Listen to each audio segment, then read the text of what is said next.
أعوذ بالله من الشيطان الرجيم. بسم الله الرحمن الرحيم. والصلاة والسلام على من لا نبي بعده. أما بعد فأعوذ بالله السميع العليم من الشيطان الرجيم. بسم الله الرحمن الرحيم. وإذ قتلتم نفسا فادارأتم فيها والله مخرج ما كنتم تكتمون فقلنا اضربوه ببعضها كذلك يحيي الله الموتى ويريكم آياته لعلكم تعقلون. صدق اللہ.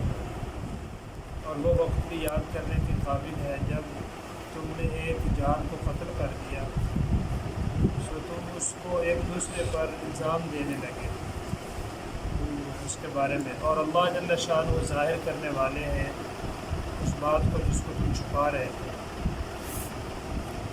سو ہم نے کہا مارو اس کو، اس گوشت کا باز. اسی طرح اللہ جل شانہ زندہ کریں گے مردوں کو، اور اللہ جل شانہ دکھاتے ہیں تمہیں اپنی آیات تاکہ تم عقل سے کام لو، یعنی تم سمجھ سکو بات کو. سامعین، یہ سورہ بقرہ کی آیت نمبر 72 اور 73 آپ نے ترجمہ سنی. پچھلے جو درس قرآن میں ہم نے بات سنی تھی یہ اسی کا تتمہ ہے. وہاں کسی ایک بات کو اشارہ سے بیان کیا گیا اور یہاں اس کی وضاحت سے نام دے کر بیان فرمایا. پچھلے درس میں آپ حضرات نے سماعت فرمایا کہ بنی اسرائیل کے اندر ایک آدمی قتل ہو گیا تھا، اور وہ قاتل جو تھے وہ آدمی کے اپنے بھتیجے تھے. دو روایتیں آتی ہیں، دونوں کو سامنے رکھیں تو لالچ ہی سامنے آتا ہے. ایک تو یہ کہ وہ نابالغ تھا آدمی، اس کی جائیداد زیادہ تھی، تو مرنے کے بعد اس کے بیٹے ہی وارث بن رہے تھے، بھتیجے. تو بھتیجے انتظار کرتے رہے، اللہ پاک اس کی عمر بڑھاتے رہے، تو انہوں نے صرف جائیداد کی خاطر اپنے چچا کو ٹھکانے لگا. ایک یہ بھی لکھا کہ وہ اپنے چچا کی اکلوتی بیٹی اولاد سے شادی کرنا چاہتا تھا بھتیجا، تو اس نے انکار کر دیا، تو اس نے اس طرح ٹھکانے لگا دیا کہ بیٹی بھی ملے گی اور جائیداد. تو اللہ جل شانہ نے فرمایا ایک گائے ذبح کرو، اس کا گوشت ایک ٹکڑا اس کے ساتھ لگاؤ، یہ زندہ ہو جائے گا اور تمہیں ثبوت دے دے گا، خود ہی بتا دے گا مجھے کس نے قتل کیا. اس میں آپ حضرات نے سنا کہ وہ سوال اٹھاتے گئے اور اللہ پاک کی طرف سے ان کے لیے مشکلات آتی گئیں. اور میں پچھلے درس میں یہ گزارش کر دیا ہوں کہ اللہ اور اللہ کے رسول کے سامنے سوال اٹھانے کے لیے انسان جب عزم کر لے تو سمجھو وہ اپنی ہلاکت کا عزم کر چکا ہے. یعنی اللہ کے سامنے نہیں سوال اٹھایا جاتا، آپ صلی اللہ علیہ وسلم کے سامنے نہیں سوال اٹھایا جاتا کہ یہ کیوں ہے. ہاں یہ بات ٹھیک ہے، آپ مسئلہ پوچھیں کبھی اس کے بارے میں اتنا پوچھا جا سکتا ہے کہ اس کی حکمت کیا ہے. یہ بھی پہلے ایمان لاتا ہوں میں اس پر کہ نماز میرے ذمہ فرض ہے، پھر علماء امت سے پوچھا جا سکتا ہے کہ اس کی حکمت کیا ہے. ورنہ کیوں فرض کی گئی ہے یہ نہ کوئی بتا سکتا ہے، اللہ باقی بتا سکتے ہیں. اس کی میں آپ کو ایک مثال دے دیتا ہوں کہ آج وہی بات ہے قرآن پاک میں جس کا ہم تذکرہ کر چکے ہیں، تو اس کو سمجھیں.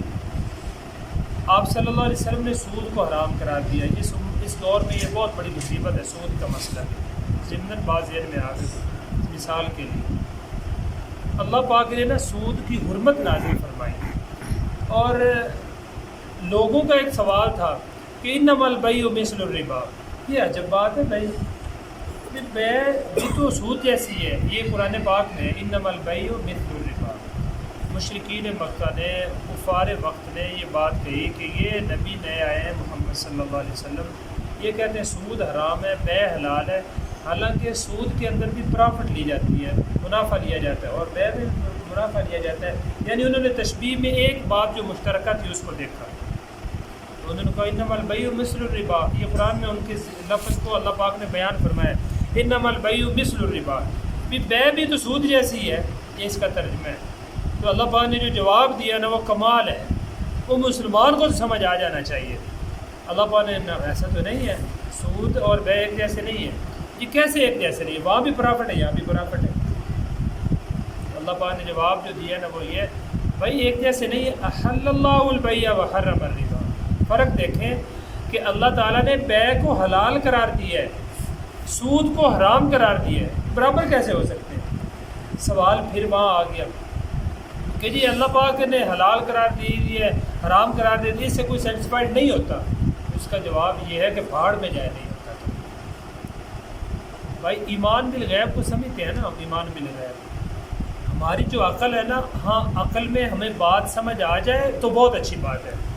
امام صاحب رحمۃ اللہ علیہ نے، امام اعظم ابو حنیفہ رحمۃ اللہ علیہ نا، شریعت کے شاید اسی وجہ سے ہر مسئلے پہ عقلی دلائل دیے ہیں، یعنی پہلے قرآن کی آیت پیش کی، پھر حدیث نبوی پیش کی، اس کے بعد عقلی دلیل بھی پیش کی ہے کہ کچھ لوگ عقل کے بنا مانتے ہی نہیں ہیں جیسے یہاں ہیں، اور پھر فرمایا کوئی بات عقل میں میرے اور آپ کی آ جائے تو اللہ کا شکر ادا کریں، اور اگر بات نہ آئے تو بس سر جھکا کر عمل کریں، بات ختم۔ یہ ہے ایمان۔ اچھا ہر بات عقل میں آئے گی تو میں سمجھوں گا پھر تو ایمان کوئی نہیں، آ جائے تو الحمدللہ، نہ آئے تو میں اپنے رب کے سامنے سر جھکا دوں۔ تو اللہ نے جو جواب دیا ہے نا، یہ فرمایا احل اللہ البیع وحرم الربا، میں جو تمہیں کہہ رہا ہوں کہ اللہ نے بیع کو حلال قرار دیا، سود کو حرام قرار، اس کے بعد اللہ نے یہ بات نہیں چھیڑی اور بات کی ہے، یعنی بات مانو، بات ختم۔ اب اگر حکمتیں بتانے لگ جائے کیوں کیا ہے، یہ کیوں کیا ہے کا معاملہ اللہ پاک کو پتہ ہے، کیوں کیا ہے اللہ پاک جانتے ہیں کہ میرے بندوں کا نقصان ہے سود میں۔ یا ایھا الذین آمنوا لا تأکلوا الربا، اے ایمان والو سود نہ کھاؤ، بات ختم۔ ایک جگہ فرمایا جو لوگ سود کھاتے ہیں انما یأکلون فی بطونہم نارا، وہ اپنے پیٹوں کے اندر آگ بھرتے ہیں، بات ختم۔ کون آگ بھر سکتا ہے اپنے پیٹ میں؟ زندہ آدمی اپنے منہ میں انگارہ ڈال کے دیکھے تو، پیٹ چاک کرے اور اس کے اندر انگارے رکھے تو صحیح، لیکن اللہ نے فرما دیا مجھے ماننا ہوگا کہ یہ آگ بھر رہا ہے بندہ۔ تو ایسے ہی ان لوگوں کو اللہ پاک نے فرمایا تھا ایک گائے ذبح کرو اور میت کے ساتھ لگا دو اس کا ایک ٹکڑا، اللہ کی راہ میں اس کو ذبح کرو اللہ کے نام پر، اور وہ تمہیں اٹھ کے بتا۔ انہوں نے سوال شروع کر دیے، اور سوال کے جواب میں جو نتیجہ وہ پچھلے درس میں آپ نے سنا ہے کہ ان کو 10 گنا زیادہ سونا دے کر اس گائے کو خریدنا پڑا تھا، اور بعد میں لکھا کہ دنانیر سے اس کی کھال بھر کر دینا پڑی تھی اس نوجوان کو جس کے کھونٹے پہ وہ کھڑا تھا جانور۔ آج کے درس میں اللہ پاک ہے نا اس مضمون کو سیدھے لفظوں میں بیان فرمایا ہے۔ اذ قتلتم نفسا فادارأتم فیہا، وہ وقت یاد کرو یہودی جو آپ صلی اللہ علیہ وسلم کے زمانے میں تھے نا، ان کو فرمایا تم پہلے سے ہی منکر ہو۔ یہ آیت کب نازل ہوئی؟ آپ صلی اللہ علیہ وسلم پر نازل ہوئی نا، تو یہ تب فرمایا جا رہا ہے اور بتایا جا رہا ہے کہ تمہارے باپ دادا بھی ایسے گندے تھے کہ اب آپ صلی اللہ علیہ وسلم نے نبوت کا اعلان کیا، تم کہتے ہم تو نہیں مانتے، تم پہلے سے ہی نہیں باتیں مانتے ہو۔ قتلتم نفسا، اچھا تم کب نہیں مانتے جی؟ یہودیوں کے ذہن میں کب نہیں مانتے؟ اللہ نے فرمایا ہم تمہیں بتاتے ہیں، اذ قتلتم، وہ وقت یاد کرو جب تم نے ایک جان کو خود ہی قتل کیا تھا، فادارأتم فیہا، پھر تم الزام اس پر پچھلے درس میں آپ نے سنا دوسری بستی میں وہ بھتیجا پھینک آیا تھا کہ جس بستی کے قریب آیا جائے اسی سے دیت دی جاتی ہے، اور انہوں نے مارا، صبح جا کے رویا بھی خود تھا کہ جناب اس بستی والوں سے بردے کے پیسے بھی لے کے تم نے میرے چچا کو مار دیا۔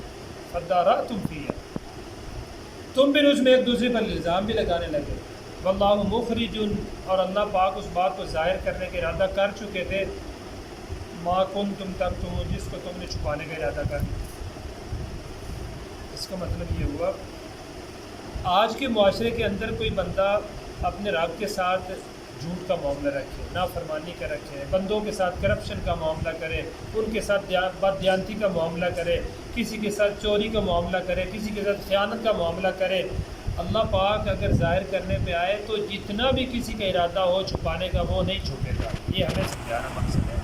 واللہ مخرج، اللہ پاک اس بات کو ظاہر کرنے والے ما کنتم تکتمون، جس کو تم چھپانا چاہتے تھے۔ اللہ کے چھپانے سے بات چھپتی ہے، ادروائز بات چھپتی نہیں ہے۔ ہم سارے گناہ گار ہیں، اللہ پاک نے ہمیں ترغیب دی ہے کہ دیکھو جو آج دنیا کے اندر بندوں کے عیب چھپائے گا، اللہ پاک قیامت میں اس کے عیب چھپائیں گے، یہ اللہ چھپانا چاہتے ہیں، کیوں؟ ورنہ ہمارے عیوب انسانوں کے ایک دوسرے کے سامنے ہے تو جی نہیں سکتے ہم۔ اب یہودیوں کی یہ بری عادت جو اس دور میں تھی، آپ صلی اللہ علیہ وسلم کے دور کے یہودیوں کو اللہ نے بتائی کہ تم تب سے گندے ہو، حق بات کو چھپا لیتے ہو، بری باتوں کو تم ظاہر کرتے ہو، اچھی بات کو چھپا لیتے ہو۔ آپس میں بیٹھتے تھے نا، یہ کیوں بتائی جا رہی ہے اس کو سمجھیں۔ آپ صلی اللہ علیہ وسلم کے دور میں وہ گائے کا واقعہ جو سنایا جا رہا ہے، بتایا جا رہا ہے کہ ان کی عادت گندی ہے۔ آپ صلی اللہ علیہ وسلم کے دور میں 2 بھائی تھے، حضرت صفیہ کے والد، ان کے چچا اور والد کا مکالمہ حضرت صفیہ جو ام المومنین ہے وہ خود بیان کرتی ہے کہ میرے چچا اور میرے ابو جی نا جب جاہلیت میں جب آپ صلی اللہ علیہ وسلم کے گھر میں نہیں تھی، میں چھوٹی بچی تھی، میرے چچا اور میرے ابو کا مکالمہ ہو رہا تھا اور بات یہ چل رہی تھی، میں اپنے گھر میں تھی، تب ہم یہودی تھے، یہاں نا یسرب میں ایک نیا آدمی آیا جو اپنے آپ کو نبی ہونے کا دعویٰ کرتا ہے۔ اب میرے چچا اور میرے ابا جی یہ دونوں تورات کو جاننے والے تھے، ایک دوسرے سے ایک نے دوسرے سے کہا، دوسرا کہتا ہاں یار پتہ تو کرے، ہو سکتا ہے سچا ہو تو مان ہی لے۔ دونوں بھائی گئے، کہتی ہیں وہ مجھے آج تک واقعہ یاد ہے، دونوں بھائی گئے واپس آئے تو میرے چچا نے کہا بھائی جان یہ تو بتائیں، ہم ان کی مجلس بھی سن کے آ گئے ہیں تو وہ تو سچے لگتے ہیں۔ تو انہوں نے کہا مجھے یقین ہے کہ یہ سچے ہیں، لیکن جب تک میری جان میں جان ہے میں ان کی مخالفت کرتا رہوں گا۔ اچھا پوچھا کیوں؟ انہوں نے کہا یہ ہماری زمینیں چھین لیں گے، ہم سے حکومت چھین لیں گے، یہ بڑے مضبوط ہیں، اور ہم ان سے حسد اس وجہ سے کرتے ہیں کہ یہ بنو اسماعیل سے پیدا ہوئے ہیں، بنو اسرائیل سے پیدا نہیں ہوئے، تو یہ ہمارے باپ دادا کی نسل سے کیوں نہیں آئے؟ اللہ پاک نے صاف فرمایا اہم یقسمون رحمت ربک، کیا اللہ کی رحمت کو تقسیم وہ کریں گے؟ اللہ جہاں چاہے نبی کو پیدا کر دے، اللہ پابند ہے کسی کی برا نسل میں ہے۔ تو ضد کس بات پہ تھی؟ اس بات پہ، لہذا چھپایا لوگوں سے، دل میں ہے کہ آپ صلی اللہ علیہ وسلم سچے ہیں، لوگوں سے کہا سچے نہیں ہیں۔ تو اللہ نے فرمایا واللہ مخرج، تم نے گائے کے اس وہ قتل کے معاملے میں بھی تم نے کہا کہ بات حقیقت چھپ جائے، لیکن اللہ نے چھپنے نہیں دی۔ اچھا یہ کمال بات ہے، اس کو اگر سمجھ لیں ہم کہ بنی اسرائیل میں ایک نارمل امتی قتل ہو جائے، اس کے لیے اللہ پاک اتنے بڑے اسباب پیدا کر کے فرمایا میں اس کو حق کو ظاہر کر کے رہوں گا۔ تو ان خبیثوں کو یہ بات سمجھنی ہے کہ جب ہمارے ایک مقتول کو اللہ نے چھپنے نہیں دیا اور حق بات ظاہر کی، تو آپ صلی اللہ علیہ وسلم جیسے عظیم ہستی کی حقانیت اللہ پاک پر چھپنے دیں گے؟ تو اللہ نے اس دور کے یہودیوں کو فرمایا واللہ مخرج ما کنتم تکتمون، تم آپ صلی اللہ علیہ وسلم کی نبوت اور آپ کے مذہب کو، آپ کے اسلام کو، آپ کی سنت کو، آپ کے دین کو چھپانا چاہتے ہو، اللہ ظاہر کر کے رہیں گے، اور ظاہر ہو رہا ہے۔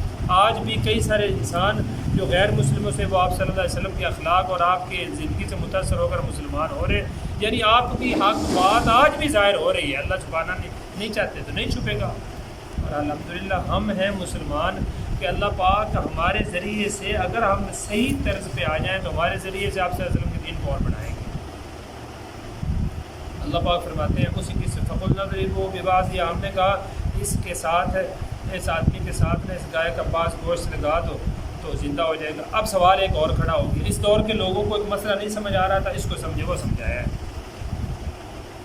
ایک زندہ عقل کو جو بات لگتی ہے نا وہ سمجھتے جائیں۔ ایک زندہ گائے کھڑی ہے، آپ زندہ کو میچ کریں زندہ کے ساتھ، پاور ہو جائے گی۔ اگر سائنس کچھ سمجھتے ہیں تو دیکھیں آپ نا ایک زندہ چیز کو زندہ کے ساتھ ملائیں تو اس کی پاور بڑھ جاتی ہے۔ انسان بھی زندہ، گائے بھی زندہ، تو پاور ہے، تو دونوں کچھ کر سکتے ہیں۔ چلیں انسان تو مار گیا، چچا کو تو قتل کر بیٹھے، گائے تو زندہ ہے نا، چلو زندہ سے کچھ اگلوا لیں۔ اللہ وہ بندہ تو مرا ہوا ہے، اللہ پاک نے گائے کو بھی ذبح کروا دیا۔ سمجھیے اس بات کو، یہ صرف کہانی سننا مقصد نہیں ہے، گائے بھی ذبح ہو چکی ہے، بے جان ہے، بندہ بھی بے جان ہے۔ اب اللہ پاک فرماتے ہیں یہ گوشت کا ٹکڑا اٹھاؤ اور اس مردہ کے ساتھ مردہ گوشت کو لگاؤ، ہم زندہ کر دیں گے۔ کر دیا۔ اچھا جی ہمیں کیا سمجھ آیا؟ اللہ فرماتے ہیں کذالک یحیی اللہ الموتیٰ، یہ تم نے خود دیکھا ہے کہ دو مردے تھے اور زندہ ہو گیا ان میں سے ایک، کس نے کیا ہے یہ؟ جی اللہ پاک ہم تو نہیں جانتے۔ اللہ فرماتے ہیں یہ مشرکین مکہ سب سے زیادہ جو منکر تھے نا وہ اللہ کی توحید کے نہیں تھے، اللہ کی توحید کو اتنا مانتے تھے جتنا ماننا معیاری نہیں تھا، مانتے تھے ویسے۔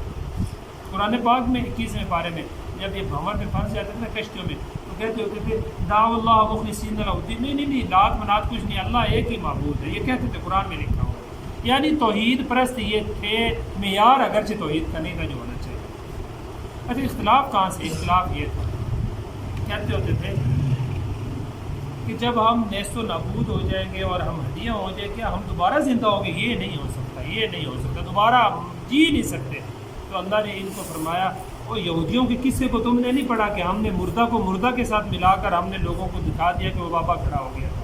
کذالک یحیی اللہ الموتیٰ، بات عقیدہ لوگ سمجھ لیں ہم قبروں سے مردوں کو یوں ہی اٹھا لیں گے جیسے اس بوڑھے کو اٹھا لیا تھا، ہمارے سامنے کوئی مشکل نہیں۔ تو اللہ پاک نے عقیدہ سمجھانا تھا کہ دوبارہ جو زندگی ہے اس پر ایمان لاؤ، اس زندگی میں ہمارے لیے کوئی مشکل نہیں ہے۔ انسان قیامت کے دن جیسے کوئی آپ دیکھیں نا کسی کو سپیڈ کو اگر کوئی ایسا ممکن ہو کہ جو پودا آپ دیکھتے ہیں کہ 10 دنوں میں یہ مکھی ہے اس طرح کے پودے نکلتے ہیں نا، 10 دنوں میں ان کی وہ سنبل باہر نکل کے آتی ہے، تو ہمارے پاس ایسی چیز ہو نا ہم دیکھ سکیں کہ 10 دن والا کام 2 منٹ میں ہو تو کیسے یوں نکلتا آئے گا۔ سوشل میڈیا پہ یہ چیزوں پہ ہم ویسے دیکھتے ہیں یوں نکلتا آتا ہے۔ یوں حدیث میں ہے کہ یوں لوگ اٹھیں گے اپنی قبروں سے، اللہ پاک حکم کریں گے اٹھ جائیں گے سارے لوگ اپنی قبروں سے، جیسے اگتے لوگ اگ آئیں گے ایک دم۔ تو اللہ فرماتے ہیں اس طرح ہم مردوں کو زندہ کر دیں گے، یعنی تمہاری زندگی ہے دوبارہ بھی۔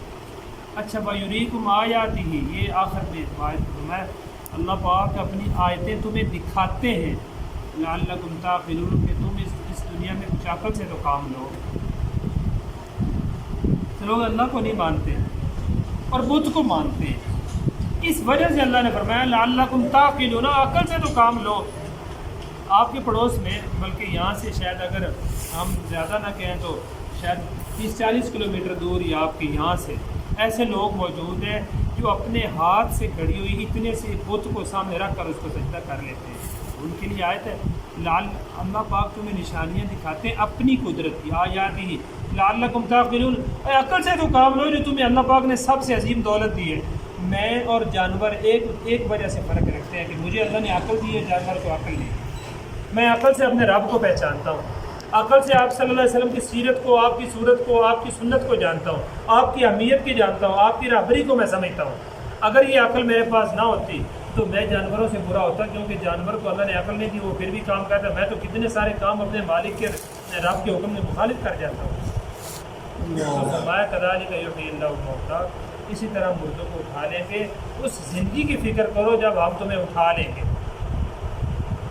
وَيُرِيكُمْ آیاتہ، اللہ پاک تمہیں اپنی آیتیں سناتے ہیں، دکھاتے ہیں، سمجھاتے ہیں، پڑھاتے ہیں اور سمجھاتے ہیں، لعلکم تعقلون، تاکہ تم شعور اور عقل سے کام کرو۔ یہاں اب دین کے معاملے میں ساری بے عقلیاں آج انسان دین کے معاملے میں کرتا ہے۔ نماز رہے گی کوئی فکر نہیں، یہ بے عقلی نہیں ہے کیا؟ ایک بندے کو ڈیلی 1000 روپے اس کی پرافٹ ہے دکان پہ بیٹھنے سے، اور اس کا 900 روپے خرچہ ہے، میں فار ایگزامپل کہہ رہا ہوں، اور وہ بندہ صحیح سلامت صحت مند کسی قسم کے عذر کے بنا وہ اپنے گھر میں پڑا رہتا ہے، تو اس کی منقوہ بھی اسے ڈانٹے گی، مہذب طریقے سے اسے کہے گی کیا مسئلہ ہے، کس وجہ سے آپ دکان پہ نہیں گئے کہ ہم اس دفعہ تو اپنے گھر سے کھائیں گے نا، جب ہمارا خرچہ 900 یا 1000 روپے تمہاری پرافٹ ہے، تم دکان پہ کس وجہ سے نہیں گئے ہو؟ یعنی کرنے کا کام تو کیوں نہیں کیا؟ یہ دنیا کی بات ہے۔ اچھا دین کے معاملے میں اللہ پاک نے پیدا کیا، وما خلقت الجن والانس الا لیعبدون، بھائی تمہیں جن و انس کو عبادت کے لیے پیدا کیا، بندہ کرتا نہیں ہے، کمال کی بات ہے، یہ بے عقلی نہیں ہے کیا؟ اللہ پاک نے جن حقوق کو ادا کرنے کا حکم دیا بندہ کرتا نہیں ہے، یہ بے عقلی نہیں ہے کیا؟ لوگ کہتے ہیں جی ہم آپ صلی اللہ علیہ وسلم کے لولاک لما خلقت الافلاق کو سمجھتے ہیں کہ اگر آپ نہ ہوتے تو اللہ پاک فرماتے میں زمین و آسمان کو نہ بناتا، یہی وجہ کائنات آپ کو مانتے ہیں لیکن آپ لوگ آپ کی سنت پر عمل کرتے نہیں ہیں، کہ آپ بے عقلی نہیں ہے۔ یہ لوگ سمجھتے ہیں کہ میں آپ صلی اللہ علیہ وسلم کی دعاؤں سے زندہ ہوں، لوگ سمجھتے ہیں کہ میں آپ صلی اللہ علیہ وسلم کی دعاؤں کی وجہ سے بڑے بڑے گناہوں کے باوجود موت کے شکار ہونے سے بچا ہوا ہوں، لیکن پھر بھی احسان مند نہیں ہے یہ اپنے نبی کے، یہ اللہ پاک کے، تو یہ بے عقلی نہیں ہے کیا؟ اس لیے اللہ نے فرمایا لعلکم تعقلون، ہم تمہیں، اب اگر کوئی بندہ کہے نہیں جی یہ تو یہودیوں کو کہا تھا یہ، تو میں اس سے یہ پوچھوں گا کہ یہ قرآن پاک کی آیت ہم پڑھتے ہیں کہ نہیں پڑھتے؟ لعلکم، یریکم، یہ صیغے واحد مذکر جمع مذکر حاضر کے ہیں، یریکم ہمیں بھی خطاب ہے، جتنا کوئی زیادہ نافرمانی کرے گا نا اتنا زیادہ ٹائٹ خطاب اس کو ہوگا، اور جتنا زیادہ فرما بردار ہوگا اس سے خطاب یہ کم ہوتا جائے گا، رہے گا ضرور، کیونکہ انبیاء علیہ السلام جتنی فرما برداری ہم سے ہو نہیں سکتی، لہٰذا معیار اور اچھا کرنا ہمیں ہے صحیح، تمہیں سنایا جا رہا ہے، تمہیں آیتیں سنائی جا رہی لعلکم تعقلون، تاکہ تم عقل کر لو، تم عقل سے کام لو۔ اب بندہ اگر عقل سے کام نہیں لیتا دنیا کے کسی معاملے میں تو اس کو لوگ اپنے تانہ زنی کا شکار کر دیتے ہیں، لیکن آج دین مصطفیٰ صلی اللہ علیہ وسلم اتنا مظلوم ہے، اگر اس کو بندہ 98% کو 2% تو میں اس لیے بچا رہا ہوں نا کہ کلمہ طیبہ پڑھنے والا مسلمان ہے، 98% بھی لوگ دین کو بگاڑ دیں، دین کو عمل میں نہ لائیں تو لوگ اس کو تانا دینے کا شکار نہیں کرتے اس دور میں، جبکہ خیر القرون میں ایسا نہیں تھا۔ آپ حیات الصحابہ پڑھیں، آپ تابعین کی کتابیں پڑھیں، آپ محدثین کی کتابیں پڑھیں، امام بخاری کو پڑھیں، سیاستہ کے رائٹرز جتنے سب کو پڑھیں. اس دور میں اگر کوئی بندہ دین سے ذرا بھی پھسلتا تو لوگ اس کو تانے کا شکار بناتے تھے. اور تم کیسے مسلمان ہو؟ اب تو سوال ہی نہیں ہے. اب تو لوگ آزادیاں مانگتے ہیں. لوگ کہتے ہیں جی میری اپنی زندگی میں جی کب کس نے کہا؟ نہ میری زندگی ہے، نہ میرا اپنا جسم ہے، نہ میری اپنی مرضی ہے، نہ مجھے اللہ پاک نے آنکھیں اپنی طرف سے میں نے دی. سب اللہ کی دی، ہر چیز اللہ کی ہے. تو حکم بھی تو اللہ ہی کا بھائی چلنا ہے. ہر چیز اللہ کی ہے تو اللہ ہی کا حکم چلے گا. اس لیے یہ ڈاکٹر جتنے بھی ہیں نا ان کی ترتیب بدلتی رہتی ہے. کہتے ہیں اب اس کا علاج یوں ہوگا، اب اس پہ، کیونکہ یہ ڈاکٹر نے جسم کو بنایا نہیں ہے. لیکن کبھی بھی آپ نہیں دیکھیں گے کہ روحانی جو امراض ہے ان کا حل جو قرآن نے بتایا قرآن نے کبھی چینج کیا ہو. نہیں، یہ میں آپ کو بڑی پوائنٹ کی بات بتا رہا ہوں. ڈاکٹر چینج کرتے ہیں. میرے پاس بڑی مثالیں ہیں. یہ بایو پڑھانے کی جگہ نہیں ہے یا بایو سمجھانے کی. ڈاکٹر چینج ہو جاتے ہیں. نہیں بھائی اب ریکوائرمنٹ یہ ہیں، اب ضروریات یہ ہیں، اب ماحول ایسا، اب یہ چیزیں. لیکن قرآن نہیں بدلے گا کبھی بھی. کیوں؟ اس کی وجہ یہ ہے اس روحانی علاج کے موجد اور اس کے بتانے والے اللہ پاک ہیں، اور اس مشینری کو بنانے والے بھی اللہ پاک ہیں. اللہ پاک کو پتہ ہے کہ یہ مشینری کیسے چلے گی. لہٰذا کبھی بھی 1% کی غلطی نہیں ہو. پرفیکٹ تعلیمات ہیں جو اللہ بتائیں گے. قیامت کے صبح تک جو آخری انسان پیدا ہوگا نا، وہ اس کتاب کو، آپ صلی اللہ علیہ وسلم کے دین کو فالو کرے گا تو وہ کامیاب ہوگا. کیونکہ اس کو بتانے والے اللہ تعالیٰ ہیں اور سنت کو بتانے والے وہ آپ صلی اللہ علیہ وسلم. تو ہم خوش قسمت ہیں، ہمارے پاس پرفیکٹ دین ہے. لوگ دھکے کھاتے پھرتے ہیں، اس مسئلے کا حل یوں ہوگا، شاید یوں ہو. وہ ایک تحقیق کرتے ہیں پھر فیک نکلتی ہے، پھر اور کرتے ہیں پھر فیک. میں کبھی بھی تحقیق نہ کروں، چپ کر کے قرآن و سنت پر عمل کروں، میں کبھی بھی دھوکہ نہیں کھا سکتا. لیکن آج پھر ہم اسی دھوکے میں، ہم اس کے پیچھے. اللہ جل شانہ ہمیں قرآن پاک آپ صلی اللہ علیہ وسلم اور اس دین متین کی قدردانی کی توفیق نصیب فرمائے، اور اللہ پاک ہمیں اس پر عمل کرنے کی توفیق.